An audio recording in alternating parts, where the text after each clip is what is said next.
If you're ever traveling through the deserts of Nevada and find yourself lost, off the beaten path, you may see a large building off in the distance.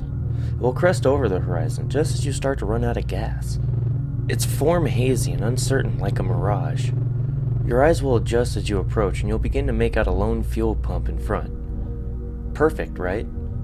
Almost like a godsend. So you'll limp your way there, and you'll just barely manage to pull your car up to the pump before the last fumes of gasoline burn out. Your vehicle keels over. Congratulations, you've made it. Take a look around. See the large bare cement building cooking in the sun. There's a sign over the door, small and unassuming. The letters will appear foreign to you for a moment, but rest assured, your eyes will adjust, and after a moment the words will reveal themselves to you. Dr. Scratch's Museum of Pain. Abandon all hope, ye who enter here. You'll laugh it off. Of course you would. How corny is that, right? It has to be some kind of tourist attraction. Just a novelty shop in the middle of nowhere. But sooner or later, you'll admit to yourself that you really want to know what it is, so you'll decide to check it out. Just for a few minutes. As you approach the unassuming windowless double doors, the building will feel as though it's growing, looming over you, sizing you up. But you'll swallow any hesitation and try the door. It'll be locked at first. After all, they have to be certain you're serious. That you really want this. You'll turn to leave, but stop. Why not one more time? Just to be sure. And when you do, the door will open. Welcome. Upon crossing the threshold, you'll be greeted with a rather plain lobby. Tinny, almost familiar music will radiate from somewhere, only barely audible. You won't be able to locate its source. A single attendant will be sitting at a desk at the opposite side of an uncomfortably long room. You'll notice very quickly that there is something off about his eyes. They will be milky and opaque. He's blind, or at least that's what your rational mind will tell you. As you approach, however, the attendant will watch you, judge you, pick you apart with his decrepit eyes. His penetrating stare will seem to draw you in as it amplifies the uncomfortable stillness of the lobby. Without a word, he will press a button on his side of the desk and a door will open on the wall behind him. Had it been there before? Of course it was, you'll tell yourself. You'll make your way deeper into the museum, every footstep echoing off the cold tile like a long-forgotten specter.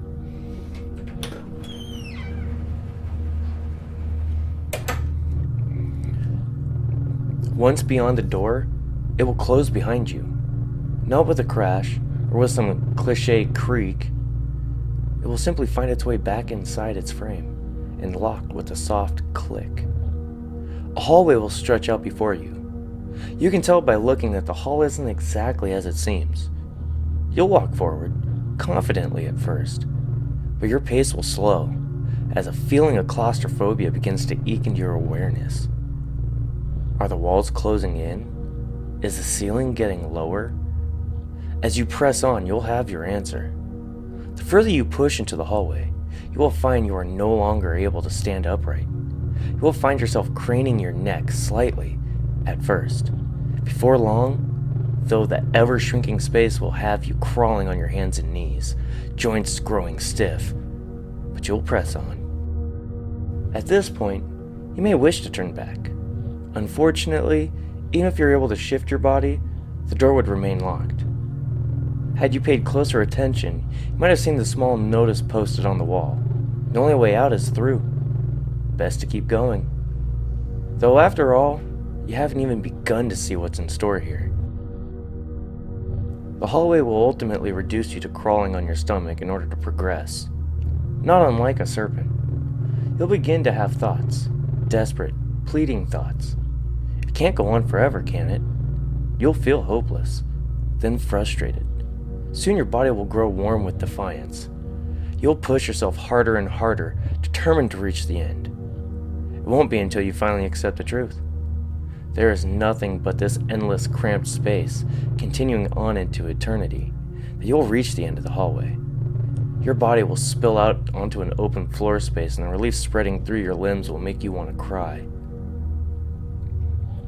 You'll want to take some time here. Gather your thoughts and steel your resolve.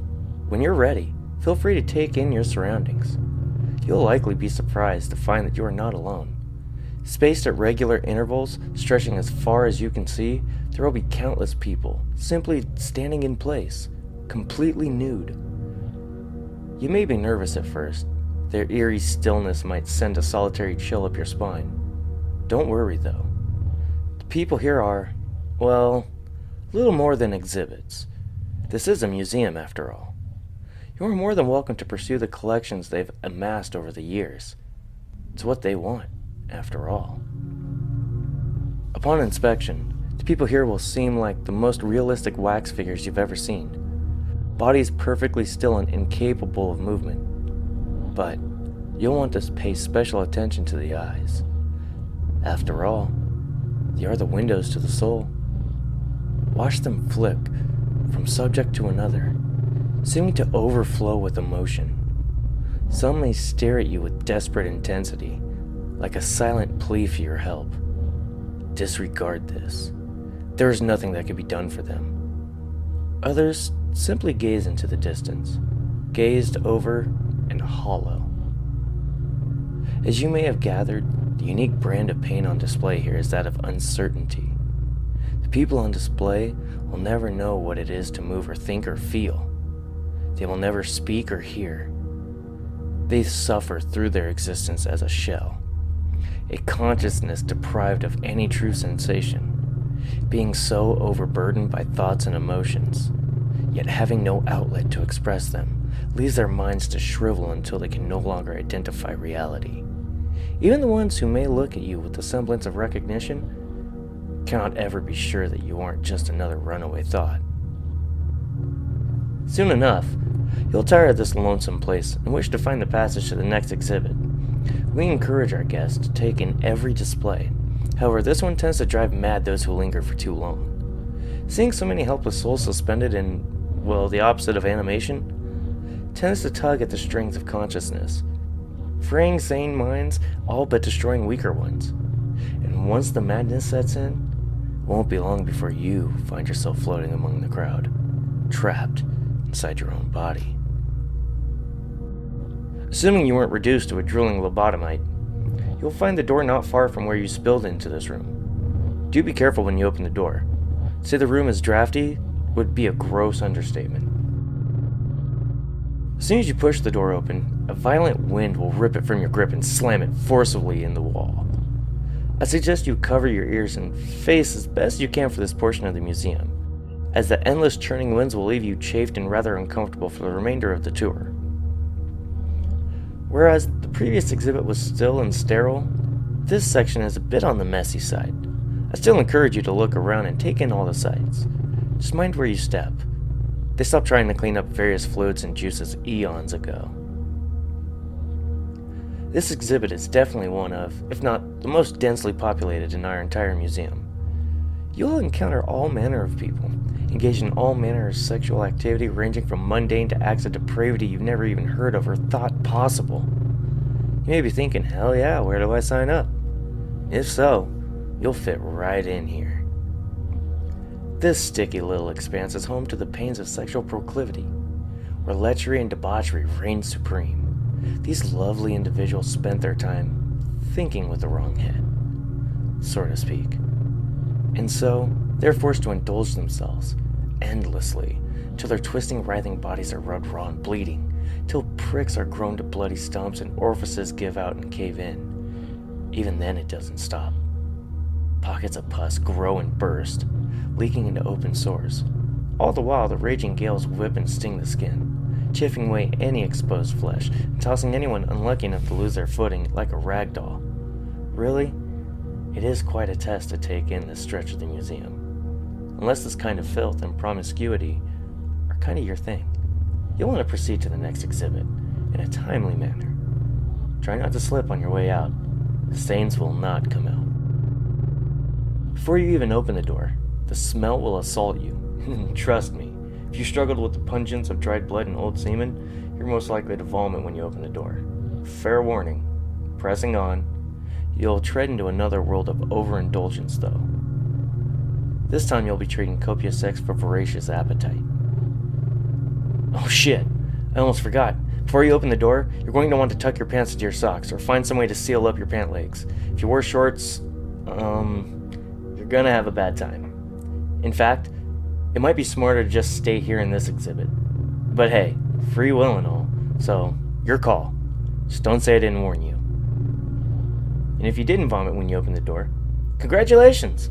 Only about 1 in 20 manage that. But your victory will be short-lived. As soon as you pass fully inside, your stomach will panic to evacuate its contents, convulsing and squeezing you dry like a lemon. Or an orange if you're not partial to sour fruit. Don't be ashamed though. Everyone pukes in here. Comes with the territory. When your stomach stops contracting, your eyes stop watering, you're able to get your bearings, we encourage you to do so. You'll notice first off that the horrid smell you encounter does not get any better. You won't ever get used to it. Secondly, you'll see how physically revolting everything is here. The floor will be flooded, knee-high in some places, with partially frozen human bile, fecal matter, and basically every other bodily fluid. Ever had a slushie? Imagine that. But with puke. Every solid, semi-solid surface will be formed with what appears to be congealed skin, blood, and eyes. You might find yourself thinking it's all one giant cancerous organ, pulsing and twitching every so often. We would tell you more specifically what it is, but frankly, we're not even sure. Hell, it might be a giant organ. It will be raining too, but much like the last exhibit, you're going to want to cover your soft fleshy parts. It's stomach acid, not rain.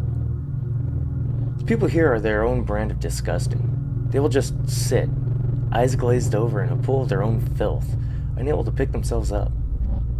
They will eat, and will generally pay you no mind, though I wouldn't get too close during your examinations. They have been known to bite a few fingers off, and even some hands. Look, but don't touch.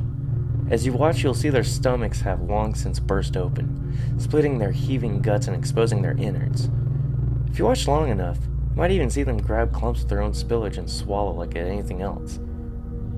One thing they not notice right away will be the worms. There's no way to sugarcoat this. The puke smoothie you've been wading through is absolutely swarming with worms.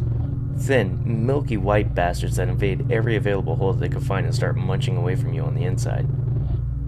See why I said to seal up your pants? Finding the door here will be unpleasant. It also won't be easy. In place of a door, you're going to have to pass through, how can I put this so you might not puke again? Okay, fuck it. You're going to have to pass through a suckling wet sphincter in the wall that is going to coat you in mucus and bile. It's going to be one of the most unpleasant experiences you'll ever have. Sorry. I should also mention that there is more than one gaping wall anus. If you pick the wrong one, you'll be ground into a paste by the anus teeth. Yeah, I said teeth.